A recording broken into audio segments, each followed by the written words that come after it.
Today on your Finance and Economy Today, where we review facts, data, insights, and how it affects you.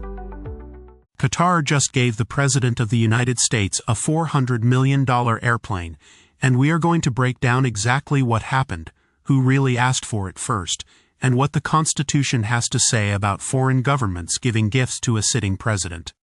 Qatar just gave the President of the United States a Boeing 747, reportedly worth around $400 million, described in coverage as a future palace in the sky for Air Force One. That part is not in dispute. What is in dispute is how it started. Trump says Qatar spontaneously offered the jet as a gift. CNN's reporting tells a very different story about who asked first. And underneath it all sits a clause in the Constitution written more than 2 centuries ago for exactly this kind of situation. Here is what we are covering. 1. The $400 million jet gift itself. 2. Who really asked first. 3. What it means under the Constitution.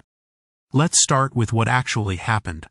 Let us start with what actually happened. The government of Qatar gave the United States a Boeing 747 aircraft, a wide-body jet reportedly valued at around $400 million.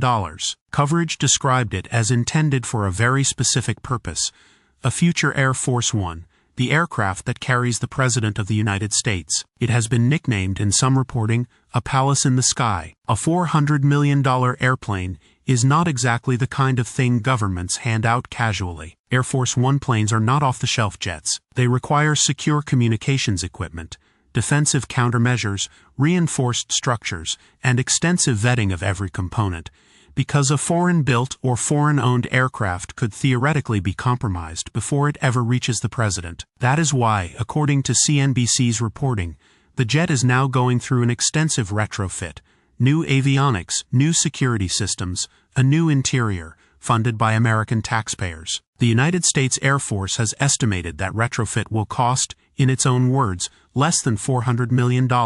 In other words, the gift may not have cost Qatar's government the full sticker price of a brand new jet, but making it flight-ready and secure for presidential use costs the American public potentially just as much as the plane's own reported value. So hold on to 2 numbers here. $400 million is the reported value of the jet Qatar gave away, and less than $400 million is what the Air Force says it will cost in taxpayer funds to make that same jet usable as Air Force One. So how did this actually start? So how did Qatar end up giving away a $400 million jet in the first place? Here is where the story splits into 2 different accounts. The first account comes from President Trump himself, publicly. His version is that Qatar approached the United States unprompted and offered the jet as a gift, a gesture from one government to another, no strings attached. The second account comes from CNN's reporting, and it describes a different sequence of events entirely. According to CNN, it was the Trump administration that first approached Qatar, inquiring about acquiring a Boeing 747 that could be used as Air Force One. That reporting, if accurate, means the initiative did not come from Doha, it came from Washington. And that distinction matters, because a foreign government spontaneously gifting a plane sounds very different from the president's own team going out and asking a foreign government for one. To be clear about what we know and do not know, no court has weighed in on this sequence of events. There is no ruling establishing which account is correct. What we have is a public statement from the president,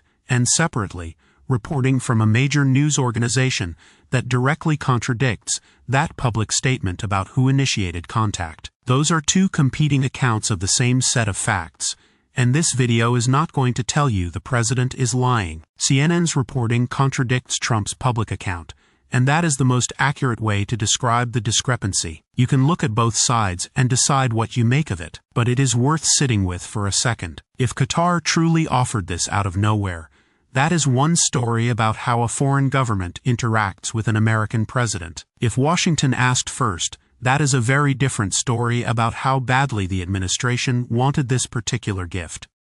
Now, let's follow the money.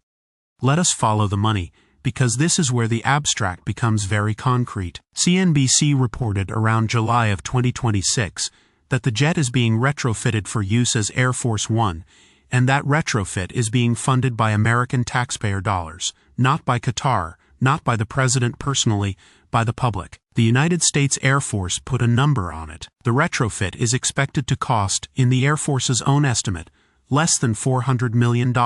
Think about what that means in practice. A foreign government gives the president a plane, and then the American public pays to make that plane secure enough and equipped enough to actually carry the President of the United States. The gift itself did not cost American taxpayers a cent up front, but turning it into a usable Air Force One could cost nearly as much as buying a comparable jet outright would have. President Trump has publicly defended this arrangement. His position is that accepting a free aircraft, even one that then requires an expensive taxpayer-funded retrofit, still saves the government money compared to building a brand new Air Force One from scratch through the normal procurement process, a process that has, in recent years, run billions of dollars over budget and years behind schedule. That is a real argument, and it is worth taking seriously, because government aircraft procurement has genuinely been slow and expensive, but it does not fully answer the separate question sitting underneath it, whether a foreign government giving the president personally